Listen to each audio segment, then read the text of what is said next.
श्री राम जय जय राम। हम श्री राम जय जय राम। और राजा रामचंद्र भगवान की। और उस मंगल वेला के अंदर है तीनों माताएं, सारे प्रजाजन भगवान सीताराम जी की आरती करते हैं, स्वागत करते हैं। अयोध्या में मांगलिक कृत्य किए जाते हैं। सारे मंदिरों में देवता यतदान्यासु सर्वास्ता प्रत्य पूजयन अभिवाद्यांश्च सर्वा राजसुतास्तदा। अब जो अपने विवाह होने के बाद गांव में लोग कहते हैं, शुरू में कहते हैं ना कि देवता धोख करके आओ, वो बात है। चारों राजकुमार उन राजकुमारियों को साथ लेकर के जितने भी वहां देवालय हैं उनमें जाकर के पूजा करते हैं, वहां मांगलिक वस्तुएं भेंट करते हैं, सारे अपने पूजनीय पुरुषों को अभिवादन करते हैं, सबका आशीर्वाद लेते हैं। और अब अयोध्या के अंदर सब के सब रह रहे हैं। रामश्च सीतया सार्धं विजहार बहून् ऋतून् मनस्वी तद्गत मनास्तस्या हृदि समर्पितः प्रिया तु सीता रामस्य दारः पितृकृता इति गुणाद् रूप गुणाच्चापि प्रीतिर्भूयोऽभिवर्धते। अब ये विशेष बात है कि जिस दिन विवाह हुआ उस दिन के बाद कभी ऐसा क्षण नहीं आया कि जिस दिन राम को सीता अत्यंत प्रिय न लगी हो और सीता को राम अत्यंत प्रिय न लगे हो। और ये हर जगह नहीं होता है। विवाह के बाद जो दंपति प्रसन्न हैं, जिनके मुख पर कभी ग्लानि नहीं है, मलिनता नहीं है, अवसाद नहीं है, खेद नहीं है, वो समझते हैं कि विवाह के अंदर और दाम्पत्य जीवन के अंदर क्या नियम है।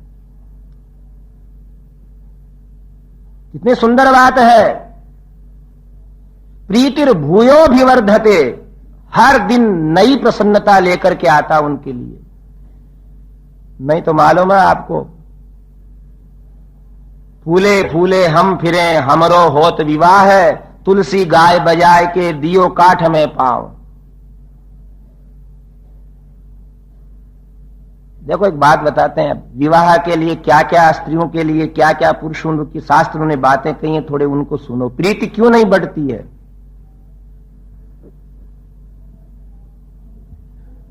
ऐसा संस्कार है कि इसके बिना मनुष्य का पार नहीं है। जैसे नाव नदी के अंदर पड़ी रहती है और वो नाव सोचे कि मैं अपने आप नदी के उस पार चली जाऊं तो नाव जा नहीं सकती, उसको नाविक की आवश्यकता है। और नाविक सोचे कि मैं बहुत विशाल नदी को तैर करके चला जाऊं तो वो भी नहीं जा सकता। फिर इस विवाह को शास्त्रकारों ने किस किस प्रकार समझाने की चेष्टाएं की हैं, वो बातें सुनिए। प्रीति ही भूयोभिवर्धते, उनकी रोज प्रसन्नता बढ़ती थी। कुछ लोग कहते हैं, एक लड़का था, साधु बन गया, जंगल में रहता। एक दिन उसके गुरुजी ने कहा कि जा जरा शहर के अंदर से सौदा लेकर के आ।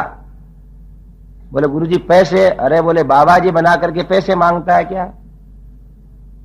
मांग लेना कहीं से कुछ कहीं से कुछ।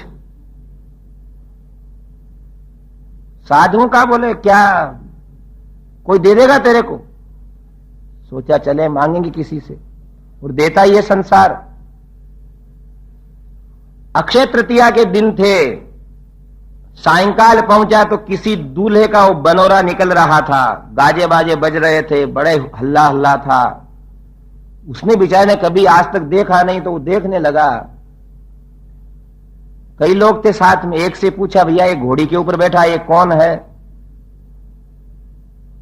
एक जेंटलमैन था, उसने कहा भग भग छोरे भग यहां से। बाबा जी बना रहे, पूछता ये कौन है?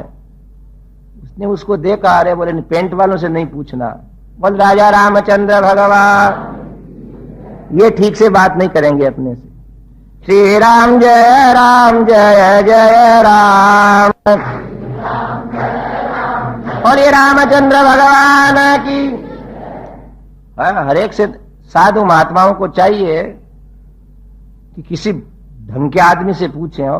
आप कहोगे क्यों पेंट वाले ढंग के नहीं होते क्या? ढंग के तो होते हैं वो, तो जरा बताने में शर्माते हैं वो बाबा जी लोगों को।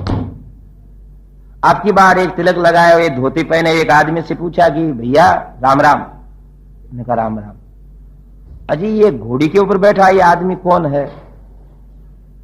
उन्होंने कहा ये दूल्हा है। बोले दूल्हा क्या होता है? अरे भैया इसका विवाह होगा। विवाह क्या होता है? तब उसने कहा इसकी एक लुगाई आएगी। ओ समझ गया हो, इसके पत्नी आएगी। हाँ। अब उसने उसको और देखा, कहा कि और तो सब ठीक है पर ये बार बार हंस क्यों रहा है? तो उस आदमी ने कहा बस ये आज ही हंसेगा बाकी रोएगा ही रोएगा है। ये है आजकल के विवाह की हालत है। उसने सोचा कि ये क्या बात कह दी, आज ही हंसेगा हमेशा रोएगा ही रोएगा। इस चक्कर के अंदर बेचारा सोचता सोचता क्या है, उस गांव के अंदर एक कुआं था, उसकी मुंडेर के ऊपर जाकर के सो गया वो। लोगों ने कहा यहां काहे को सोता है? बोले मेरे को सोने का अभ्यास है, मैं सो जाऊंगा। और योग की बात कि उसको स्वप्न आया कि वो भी घोड़ी के ऊपर बैठ गया। अब स्वप्न है क्या का क्या आ जाए। घोड़ी पे बैठ करके उसका विवाह भी हो गया। और विवाह होने के बाद वो एक कमरे के अंदर एक शैया के ऊपर सोया भी। इतने में एक स्त्री ने आकर के उसको हाथ से धक्का दिया कि अकेले ही सोओगे क्या? यूं करके कुएं में गिर गया बेचारा। उसको दिखी एक नारी, अकेले क्या सोए हो, हमको जगह नहीं मिलेगी। अब जोर से धमाका हुआ, गांव के लोग पास में ही बैठे थे, आए, अरे क्या जिंदा है क्या? बोले नहीं बच गया। क्या हुआ? पांव के लगी, हाथ के लगी, मुंह के लगी, पीठ में लगी, नहीं कहा बच गया। उन लोगों ने निकाला, बोले क्या बच गया? अरे बोले स्वप्न में विवाह होने से ही कुएं में पटक दिया, तो वास्तव में तो कभी नहीं करना है। नहीं तो न जाने क्या होता, इसलिए मैं बच गया। ऐसी बहुत बातें हैं हो। और हम इसलिए कह रहे हैं कि क्या कारण है जिससे प्रसन्नता नहीं बढ़ती है। समस्याओं को आदमी निमंत्रण दे देता है। होना जरूर है, विवाह है, हो ही रहे हैं, किंतु यदि पत्नी और पति दोनों आपस के अंदर दुखी हैं, एक दूसरे के मन के प्रति संदेह रखते हैं, देख करके प्रसन्नता नहीं होती है, बंधुजन दुखी हैं, तब सब विवाह का माधुर्य समाप्त हो जाता है। एतदर्थ ही हमारे यहां विवाह के समय ही नर और नारी को उपदेश दिए जाते हैं। वो पंडित जी बोलते भी हैं पर कौन सुने उस दिन। वो कन्या और वह वर तो संकोच में रहते हैं, कई प्रकार की समस्याएं रहती हैं। और वो दोस्त लोग कहते हैं पंडित जी, बोले हाँ एक्सप्रेस गाड़ी चलाओ। तो पंडित जी कहता सुपर फास्ट चलाता हूं। नहीं तो हमारे भारतीय शास्त्रों में लिखा है कि उसी दिन बहुत बड़े उपदेश दिए जाते हैं। नारी जाति के लिए 6 बातें हैं। कार्येषु मंत्री, करणेषु दासी, भोज्येषु माता, शयनेषु रंभा, धर्मानुकूला क्षमया धरित्री, षाड्गुण्य में तत्पतिव्रता नाम। ऋषि महात्माओं ने बताए हैं। देखिए, ब्यूटी पार्लर जाने से आपके शरीर के अंदर रौनक आ सकती है पर आपके जीवन में नहीं आ सकती। और ये बातें सुनने से ऐसा जीवन सुगंधमय हो जाएगा कि जिधर आप जाओगी लोग समझेंगे कि साक्षात सारी समृद्धि हमारे यहां आ रही है। कार्येषु मंत्री, नारी जाति के लिए कहा गया है वो पढ़ती रहे ऐसी पुस्तकों को। अपने जीवन में पति के साथ रहते हुए, परिवार में रहते हुए दुख की नदियां आ रही हैं तो सोचे कि मेरी क्या गलती है। कार्येषु मंत्री, एक बहुत बड़ी विजय है नारी जाति की कि यह पुरुष को अपने अधीन करके रखती है। पर वो इतना न्याय करे कि मंत्री जैसी राय देवे।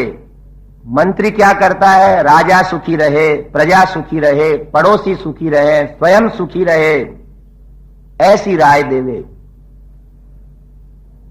ऐसा नहीं कि अपने स्वार्थ से, अपने अज्ञान से पति को विपरीत चला करके वहां दुख की खाई खोद दे। और दूसरी बात है करणेषु दासी। बहुत बड़ी सुंदर बात है। क्या कहते हैं ऋषि लोग कि जो भी नारी विवाहित होकर के अपने ससुराल गई है वो एक ही मन में भाव समझे कि मैं इस घर की नौकरानी हूं, दासी हूं, तब तो आनंद है। और दासी जानते हो किसको कहते हैं? नौकरानी को। कितने बजे आती है, कितना काम करती है, रूखी सूखी रोटी देते हैं। ऐसे ही जो कुछ मिल जावे तो समझे कि मेरे को यही मिलना चाहिए। जब वो दासी कपड़े धोती है तो दूसरा कोई कहता हमारे बर्तन मांजो, बर्तन मांजती है तो तीसरा कहता हमारे यहां झाड़ू निकालो, झाड़ू निकालती है तो कहते हमारे बच्चे को स्कूल छोड़ के आओ। वो मना नहीं करती, वो कहती ये करके ये करती हूं, ये करके ये करती हूं। ऐसे ही घर के अंदर रहने वाली नारी के आंख के अंदर रोष और जिह्वा के ऊपर कड़वाहट नहीं आना चाहिए। कभी कोई कह दे कि बहू ये काम नहीं किया तो लपक करके उत्तर नहीं दे कि आपको दिख नहीं रहा है कि मैं बर्तन मांज रही हूं, ये कैसे करूंगी। अगर ऐसा कह दिया फिर खो गए स्वभाव से। ध्यान देना हो, ऐसा कार्य करना चाहिए कि जब कोई पीहर जाने का अवसर आ जाए तो सास ससुर रोने लग जाए कि घर का काम कौन करेगा। ऐसा नहीं कि कभी पीहर वाले ले जाने के लिए आवे तो घर वाले नारियल बधाने लगे कि आफत गई 2 महीने में है, सुख से सोएंगे। और होता है, गीत चलते हैं मारवाड़ में तो आकाई बीननी आई रहे, घर में मच गयो घोर जीव न चढ़ी कड़ाई रहे। इसलिए कहा है ये सब, ये जान करके कहा है। करणेषु दासी, कभी भी ये अपने विश्राम का स्थान नहीं समझे, ये समझे कि इस घर की मैं नौकरानी हूं। श्रीमद् भागवत में कहा है घर को लीपावा रखे, पोंछावा रखे, हमेशा कार्यपरायण रहे। ऐसा नहीं कि चिपटिया कहीं पड़ा है, तवा कहीं पड़ा है, संडासी कहीं पड़ी है, कपड़े कहीं धक्के खा रहे हैं, कटोरियां पांव में आ जा रही हैं। इस प्रकार की होना कि जिस मार्ग से चले सारे काम उससे डर मानने लग जाएं कि अब आ गया हमारा नंबर। झुकती रहे, काम करती रहे, तीव्र रहे, चमक रहे, दमक रहे, सबको ऐसा लगे कि अब हमारे घर के अंदर किसी चीज की कमी नहीं है। तब जाकर के उसका स्वरूप वहां उचित होता है। और ऐसी नारियों के पास नहीं बैठना जो काम से जी चुराने का उपदेश देने। होता है ऐसा भी। 2 पड़ोसी ने थी, आपस में बैठती थी रोज। एक दिन एक से एक मिलने नहीं आई। कहा कि बहन तू आई नहीं? बोल नहीं आई। क्यों नहीं आई? बोले मेरे घर में देवर का विवाह था, मैं बड़ी बड़ी हूं इसलिए मेरे को काम करना पड़ा। बोले तू पागल है? बोले क्यों जी, पागल कैसे हूं? कि देवर का विवाह होए, ननद का विवाह होए तो 15 दिन पहले बीमार पड़ जाना चाहिए। आप हो यूं हंसते क्या हो? जिनको काम नहीं करना होता है ना वो बीमार पड़ जाती हैं भाइया। आज भी उनने कहा बीमार कैसे पड़ो? बोले 2-4 दिन रोटी नहीं खाना। बोले भूख लग जाए तो? बोले तेरा घरवाला तेरा कहना नहीं मानता क्या? बोले मानता है। बोले उससे कुछ मंगा लेना और चुपचाप कमरे में खा लेना है, घर में नहीं खाना है।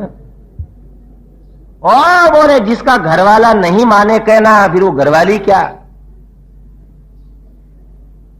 फिर डॉक्टर के चले जाना, कुछ न कुछ दवाई बीमारी बता देगा और आराम से करना, आराम करना और विवाह हो जाए उसके बाद ठीक से रोटी खाने लग जाना।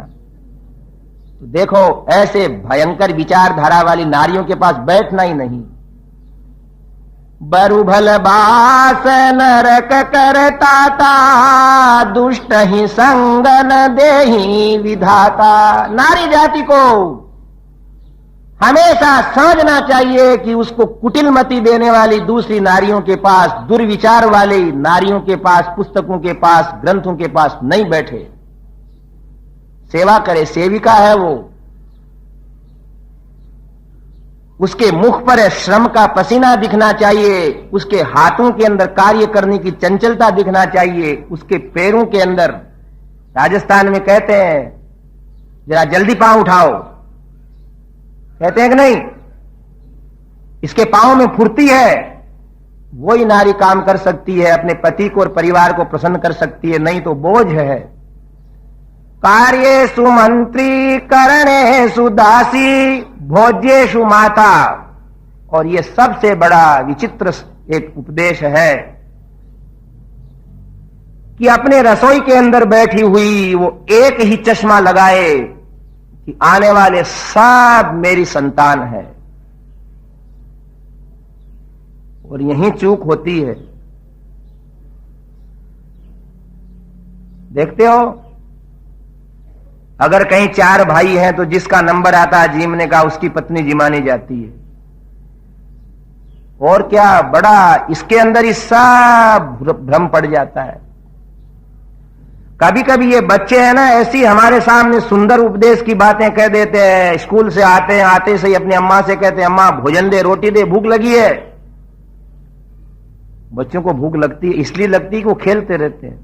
उनके दिमाग में फितूरबाजी नहीं है, उनको ये नहीं है कि क्या हुआ क्या नहीं हुआ, आराम से रहते हैं। न उनको करोड़पति पने का अभिमान होता है, न गरीबी का दुख होता है। बच्चे मन के सच्चे, ये वो नन्हे फूल हैं जो भगवान को लगते सच्चे। खेलते हो जाते हैं। सायंकाल का समय, बड़ा घर था, दादी ने कहा जा तेरी ताई रसोई बना रही है, जीम ले। वो गया, उसके मन में कोई विकार नहीं। उसने कहा ताई भोजन कराओ। उसने मुंह उठा करके देखा लड़के ने, तो ताई भोजन क्या करावे, ताई का तो मुंह फूला हुआ, आंख निकाल रही है। छोरे ने 1-2 बार तो देखा और कुछ बोली नहीं। और नहीं बोलने से सब पहचान जाते हैं कि भोजन कराना चाहती है कि नहीं चाहती है। वापिस आ गया दादी के पास। बोले क्यों रे, रोटी नहीं खाई क्या? बोले भूख मिट गई। क्यों मिट गई? तो रसोई की तरफ देखता है कि कहीं ताई देख तो नहीं रही है। फिर दादी से कहता अम्मा। बोले हाँ, ताई का मुंह इतना हो रखा है। यहां तक कोई बात नहीं। उसका लड़का आया, बोले अम्मा भूख लगी। बोल जा तेरी मां रसोई बना रही है, जिम ले। अब गया वो, मां रोटी दे। बोले बेटा परोसी हुई पड़ी है। ये हाल है। एक की मां बनती हैं, 2 की मां बनती हैं, पूरे परिवार के व्यक्तियों की मां बनना जिस दिन से इन नारियों ने भूला है, उस दिन से ही घर 1/2, 2/4 छोटी छोटी बातों में बंट गया संसार। इसलिए बंट गया। और उस लड़के ने अपने मां से कहा कि ए अम्मा। बोले क्या बेटा? बोले आज ताई ने मेरे को रोटी नहीं खिलाई, मुंह फुला के बैठ गई। तो बोले चिंता मत कर, कल मेरा नंबर है, उसका छोरा भी भूखा ही रहेगा। ये है कौन? हमने कई जगह सज्जनों पूछा कि तुम लोग क्यों अलग अलग हो गए। अलग होना बुरा नहीं है, पर इन बातों से अलग होना बुरा है। तो ऐसी बातें मिलती हैं कि हमारे लड़के के टिफिन में अचार कम रखने लग गई नारियां। स्त्रियों ने ये भेदभाव किया, रोटी जली हुई रख दी। बड़ा कर्तव्य है नारी का। भोज्येषु माता, ऐसी समता से रसोई बनावे, इस तरह से परोसे कि बस एक ही दिखे। और देखो ये बातें सुनने के लिए यहां बुलाया आप लोगों को। ज्ञान बढ़े गुणवान की संगत, ध्यान बढ़े तपसी संग कीने। ज्ञान बढ़े गुणवान की संगत। यह है हमारा वास्तविक श्रृंगार, नारी का श्रृंगार, पत्नी का श्रृंगार, एक गृह लक्ष्मी का श्रृंगार कि वो कैसे क्या करे। अपने बेटों को अगर अपने कमरे के अंदर दाख बादाम भी खिलाओगे तो वो पुष्ट नहीं होंगे, सुस्ती रह जाएंगे, और सबको समानता से रोटी का टुकड़ा भी दोगे तो वो अजर अमर हो जाएंगे। ये दिमाग में से निकाल देना चाहिए। कार्येषु मंत्री करणेषु दासी भोज्येषु माता। अन्नपूर्णा बनकर के बैठे और भगवान से प्रार्थना करे, लक्ष्मी जी से, कि हे जगदम्बे मेरे मन के अंदर भेद बुद्धि नहीं आवे, किसी का 4 सदस्य का, किसी का 6 सदस्य का, जितना भी परिवार है उनमें सबका पोषण करे। पूछे कि आप भोजन किए कि नहीं, आप भोजन किए कि नहीं, तो बेड़ा पार है।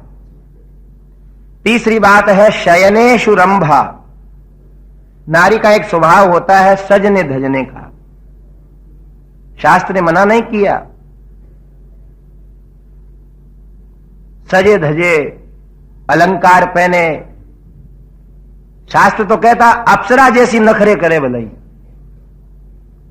और भैया कहा भी है, एक नूर नूर, बोले एक तो भगवान इनको रूप देता है,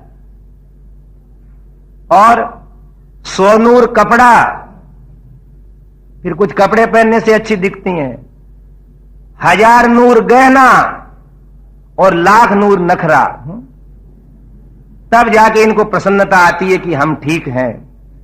तो शास्त्रकारों ने तो क्या कहा कि इतने सजे धजे रंभा जैसी, अप्सरा जैसी, मना नहीं किया है। अगर इनको सजने धजने के लिए मना कर दें तो ऐसा लगता है मानो शास्त्र इनके साथ अत्याचार कर रहा है, और इनका टाइम ही इसी में लगता है। कभी विवाह शादी में जाना होता है तो ये लोग कहते हैं कि चलो जल्दी करो, वो कहते हैं जल्दी करते हैं, और घर वाला कहता है मैं 2 घंटे से कह रहा हूं जल्दी करो, तो वो कहती है मैं 2 घंटे से कह रही हूं 5 मिनट ठहर जाओ।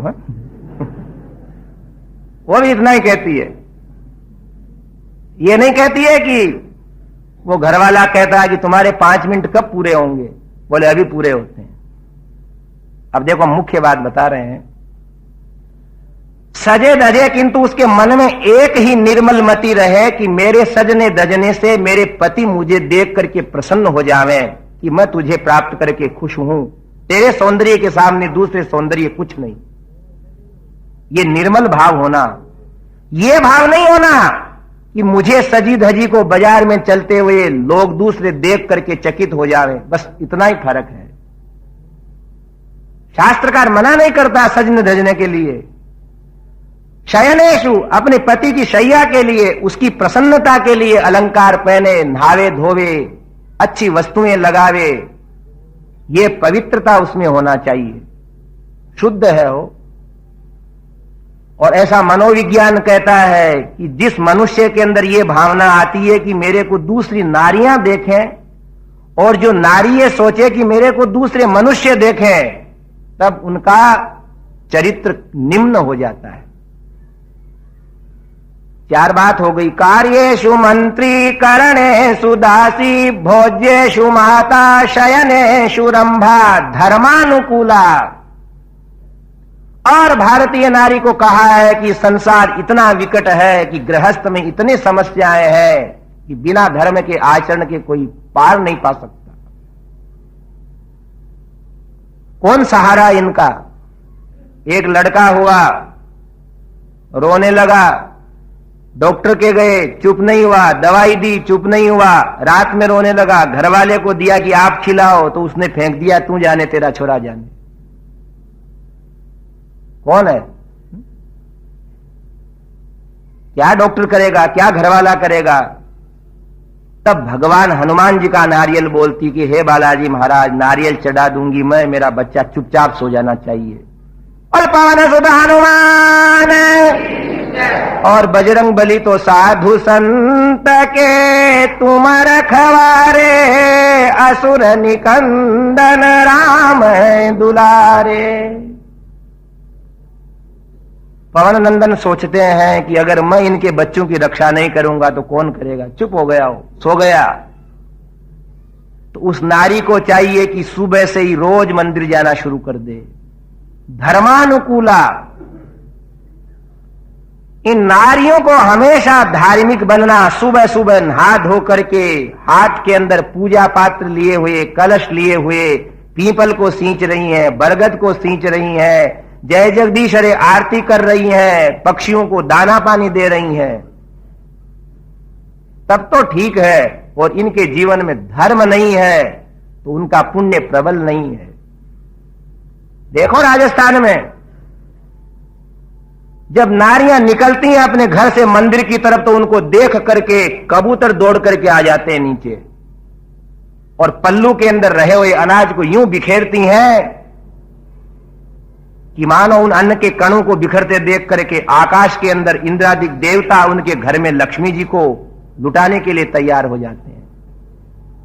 ये नारी का स्वरूप है। ऐसा नहीं कि सोए ही हैं सुबह तक। धार्मिक होना चाहिए। उठे, नहाए धोए, भगवान की पूजा करी, मंदिर देवस्थान गए, एकादशी व्रत है वो किया, कई व्रत। देखो नारियों के कारण ही संसार चल रहा है। हम राजस्थान में देखते हैं कि कई स्त्रियां व्रत करती है गुरुवार का। क्यों? कि उसकी गाय दूध देती रहे। मंगलवार व्रत कर रही है, क्यों? उसके बच्चे अच्छी तरह से बड़े होते रहें। पूरे परिवार को विश्राम और सुविधा देने वाला तप का साकार रूप ये है। नहीं तो भैया हमने राजस्थान में कहते हैं कि बिना धर्म के है भी नहीं कुछ। इस सफेदी में कुछ नहीं है, धर्म होना भी चाहिए। नहीं तो कहा है कि उजल धोल्या फटक सुंदरिया है, झोली में चना। खाली अच्छे अच्छे दिखने में कुछ नहीं है, दया त्याग ये बातें जीवन में होना। अगर जिसके अंदर धर्म नहीं होता है, त्याग नहीं होता है, उस नर नारी के लिए हमारे यहां कहते हैं राजस्थान में कि ये कौन है। बोले साहब ये दिख नहीं रहे क्या? कितने दिख रहे हैं, जोरदार सुंदर दिख रहे हैं। इनने क्या किया? बोले किया तो कुछ नहीं इनने। तो कहते हैं उजड़ धोलिया फटक सुंदरिया, और झोली में चना दिखते हैं। और पास में क्या? बोले चने हैं, और इनको भी यहां नहीं खाएंगे। आगे चाल खासियां अठे बैठा है घना। यहां निकालेंगे तो लोग बंटवा लेंगे अपने से, एकांत में चल करके खाएंगे जहां कोई नहीं देखेगा, चौपाटी पर वहां है। ये धर्म के विपरीत बात है, ऐसा नहीं करना चाहिए। ऐसे ही देखो भाई, नर नारी सबके लिए कहा गया, विशेष रूप से नारियों के लिए कहा गया कि वो हमेशा मठ मंदिरों में महात्मा साधुओं के पास जाकर के उपदेश सुनती रहे। देखो पुरुषों ने तो आपके ऊपर छोड़ दिया है सब। जब विवाह हो जाता है तो घरवाला तो प्राय प्राय कह देता, देख हम तो दंड फंदी हैं, तू कुछ धर्म ध्यान कर लिया कर। ये भी है साथ साथ वो हमेशा सुने कथा वार्ता के अंदर कि क्या करने से क्या होता है। और जैसा पूर्वजों के पास देखा है, सास ससुर के पास देखा है, मां दादी के पास देखा है, वैसा उसको करते रहना चाहिए, वैसा धर्म ध्यान करते रहना चाहिए। इनसे सबसे उसकी प्रबल पुष्टि होती है। और पांचवां लक्षण, कार्येषु मंत्री करणेषु दासी भोज्येषु माता शयनेषु रंबा धर्मानुकूला। और छठी बात है क्षमया धरित्री, क्षमा करने में पृथ्वी के समान होवे। कोई ऐसा जीवन नहीं है जिसके अंदर नारी को ताड़ना नहीं सुनना पड़े, फटकार सुनना ही पड़ती है। अपने यहां कहते हैं सासू तो स्याणी लड़े। सास जितने भी होते हैं, कोई भी होए, कुछ ना कुछ बहुओं को कही देती है। सुनने के लिए धैर्यशाली ने रहे। जैसे पृथ्वी के ऊपर कचरा डालते हैं लोग, क्या नहीं करते, पृथ्वी कभी नहीं कहती मेरे ऊपर क्यों डाला। क्षमया धरित्री, हमेशा क्षमा कर दे। हां, इनका काम कहना है, हमारा काम सुनना है। एक ही मंत्र रखे कि इनका काम कहना है और हमारा काम सुनना है। नहीं तो जिद करके नारी आगे नहीं बढ़ सकती। और देखो, कभी भी अपने पिता के घर जाकर के तो कहना नहीं चाहिए कि मैं दुखी हूं। एक कन्या गई अपनी ससुराल से मां के घर, बोले मां आ गई आज। क्यों आ गई बेटी? इतने में गोद में बैठ के रोने लग गई। और माता पिता को आज्ञा है कि आई हुई कन्या को ज्यादा माथा नहीं पचाएं, उसको आराम विश्राम देवें। 2 दिन बाद पूछा, बेटी तेरी सास अच्छी है ना? बोले मां, सास किसी की अच्छी हुआ करती है क्या? बोले ससुर, बोले वो सास का कहना मानते हैं। बोले ननद, बोले वो तो लाय लगाती है। 3 को तो बता दिया ना। बोले जेठ जी, बोले वो भी ऐसे ही अट्टपट्ट ही है। बोले तेरे घर वाले जब क्या कहती है कि खारी बेल के खारे तुमड़े हैं सब। अब उसकी मां को क्रोध आया। बोले बेटी, मालूम पड़ता है कि तेरे में लखन नहीं है, नहीं तो तू ऐसा नहीं कहती। इसलिए अगर सब बुरे अपन कहते हैं, इसका अर्थ है कि हम बुरे हैं। नारी के लिए क्षमा एक ऐसा कवच है जिसमें सब सुन करके सबको बंद कर देती है। कुछ वर्षों के अंदर ही बोलने वाले समझ जाते हैं कि हम गलत हैं और ये सही है। ऐसे षाड्गुण्य में तत्पतिव्रता नाम, इस तरह की बातें लेकर के जो जावे वो अपने पति को प्रसन्न कर सकती है। और नहीं तो मालकिन बन के, स्वामिनी बन करके, अहंकार की पुत्तलिका बन करके, बड़े बाप की बेटी बन करके, अरबपति करोड़पति की कन्या का अहंकार रख करके जो जाती है, न स्वयं समृद्ध हो सकती है, न अगले व्यक्ति को समृद्ध कर सकती है। युग बदल गया, फिर भी ये सनातन उपदेश है। माने तो आज भी लगता है, पुरुषों के लिए भी बहुत उपदेश की बातें हैं। वहां सप्तपदी में वो नारी कहती है कि ए युवक, इस संसार सागर को पार करने के लिए तू मुझे ही प्रेम करेगा, मेरे को स्थान देगा तो मैं तेरे वाम भाग में आती हूं। वो प्रतिज्ञा करता है। पुरुषों को चाहिए सौगंध खा करके मन में संकल्प कर लेना कि हम अन्य नारी की तरफ देखेंगे ही नहीं। और नहीं तो क्या होता है, पर नारी पहरी छुरी 5 ठोड़ से खाए, तन हरे जोबन हरे 55 में जाए, जीवत काढ़े कालजोर मर्या नरक ले जाए। वो भयंकर स्थानों में उनका निवास होता है। ये पुरुष भूल क्यों जाते हैं? कोई मनुष्य ऐसा बन क्यों जाता है कि अपने पत्नियों को सती सावित्री अगर देखना चाहता है तो उसको भी अन्य की पत्नियों को सती सावित्री रखने के लिए प्रतिज्ञाएं करना पड़ेगी। ऐसे एक दूसरे की बातें हैं, तब जाकर के गृहस्थ अच्छा लगता है। भगवान रामभद्र के विषय में आया है, गुणाद्रूप गुणाचापि प्रीतिर्भूयोभिवर्धते। हमेशा नवी प्रीति उनमें उत्पन्न होती और इतना प्रेम कि भगवान राम जो चीज चाहते उनके कहे बिना जान की दे देती। इतना अंतर्गत बात को जानने लग गई। एक दूसरे के नर नारी अंतर्यामी हो जाते हैं अगर स्वच्छ प्रेम जहां होता है तो। ऐसे अयोध्या के अंदर भगवान सीताराम निवास कर रहे हैं।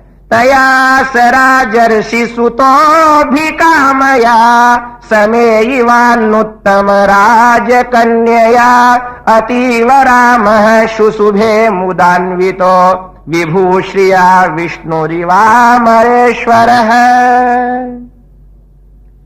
बालकांड परिपूर्ण हुआ है। बालकांड में क्या कथा है? हमारे रामानुज स्वामी जी ने कहा है कि ये रामायण जो है, ये जो द्वय मंत्र होता है, श्रीमन नारायण चरणौ शरणम प्रपद्ये, उसका व्याख्यान है। पहले क्या, नारायण अकेले राम हैं। अब क्या हो गए, श्रीमन नारायण। सीताराम का मतलब क्या है? श्रीमन नारायण। आज कितना कीर्तन कराया था सुबह, पतित पावन सीताराम, बालकांड परिपूर्ण हुआ। सीताराम जी सिंहासन के ऊपर विराजमान है, अपने राजप्रासाद में विराजमान है। लक्ष्मण भरत शत्रुघ्न सबके विवाह हो गए, सब भाई समृद्ध हो गए। और बालकांड के बाद श्री रामायण में आता है अयोध्या कांड, और दुनिया के अंदर बालकांड के बाद आ जाता है युद्ध कांड। आता है कि नहीं? विवाह हुए और थोड़े दिनों के अंदर ही भाई भाइयों के अंदर कुछ न कुछ अनबन होकर के युद्ध कांड शुरू हो जाता है। वो कितने दिन में मिटता है वो उनकी समझदारी के ऊपर है। यहां भी शुरू होने वाला था युद्ध कांड, पर रामायण है इसलिए अयोध्या कांड आ गया। अब वो कथा आ रही है जो भारतीय नागरिकों को, भारतीय जीवन को हमेशा हमेशा प्रकाशित करती है। देखिए, एक बार की बात है कि हमें रामायण क्या सिखाती है। एक व्यक्ति थे, पूना से बैठे, सुबह सुबह, पूना है ना आपके पास ही, बंबई आने के लिए बैठे। रामचरितमानस निकाली, हाथ ऊंचा करते हैं, दीन दयाल बिरुद संभारी हरऊ नाथ मम संकट भारी। दीन दयाल बिरुद संभारी हरऊ नाथ मम संकट भारी। जामवंत के बचन सुहाए, सुनि हनुमंत हृदय अति भाए। मंगल भवन मंगल हारी, देवंसु दशरथ अजिर बिहारी। दत्तचित्त हो गए। एक पास में व्यक्ति बैठे थे, उनने कहा, आप रामायण का पाठ रोज करते हैं, रामचरितमानस का? हाँ जी, बिना नागा करता हूं, सुबह नहीं तो रात्रि के अंदर स्नान करके करता हूं।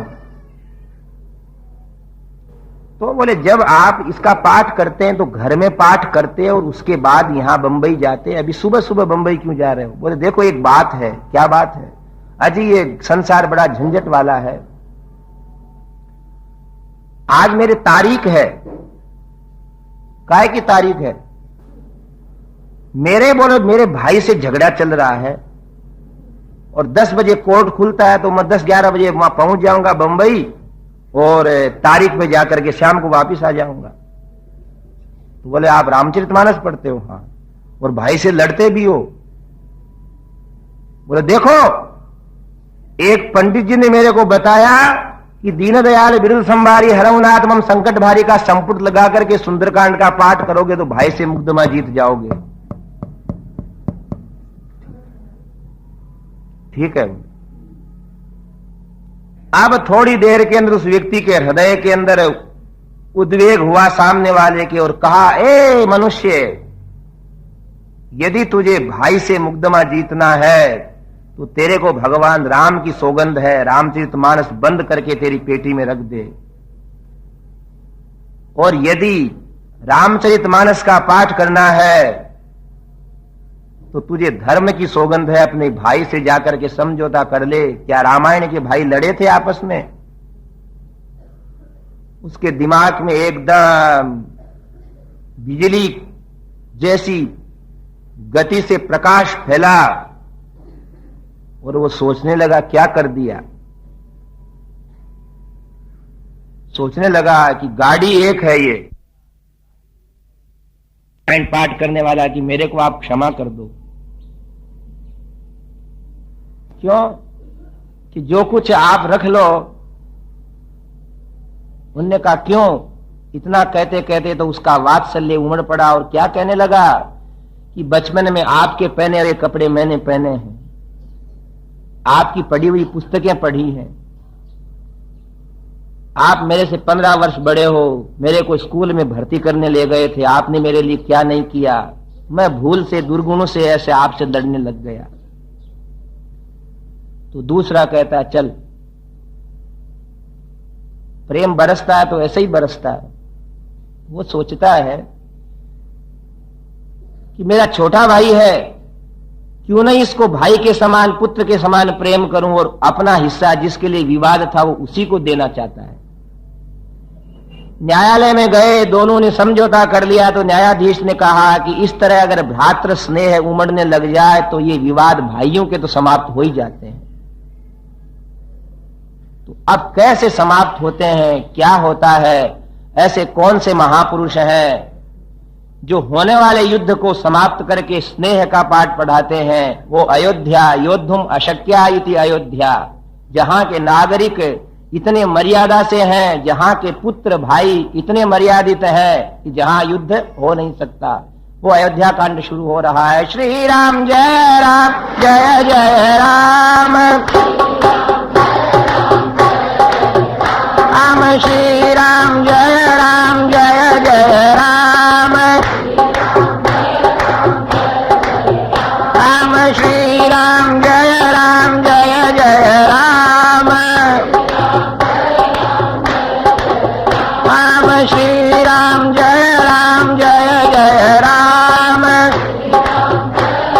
बोलिए राजा रामचंद्र भगवान की। गच्छता मातुल कुलम भरतेन तदा नघः, शत्रुघ्नो नित्य शत्रुघ्नो नीतः प्रीति पुरस्कृतः।